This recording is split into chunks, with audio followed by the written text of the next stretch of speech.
राजीनामा द्यायला मी विनयभंग किंवा चोरी केलेली नाही, कृषी मंत्री माणिकराव कोकाटे यांचं वक्तव्य. व्हिडिओचा विषय किरकोळ असल्याचंही कोकाटेंचं मत.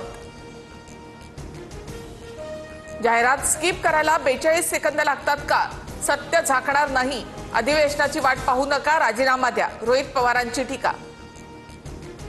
जाहिरात स्किप करत होतो, आरोप करणाऱ्यांना कोर्टात खेचणार, चौकशी करा, दोषी आढळल्यास राजीनामा देणार, माणिकराव कोकाटेंकडून स्पष्टीकरण.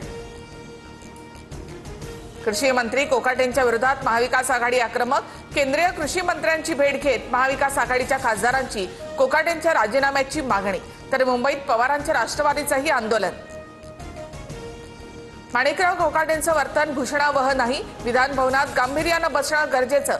सभागृहामध्ये रमी खेळतानाच्या कोकाटेंच्या व्हिडिओवरून मुख्यमंत्री देवेंद्र फडणवीसांची तीव्र नाराजी.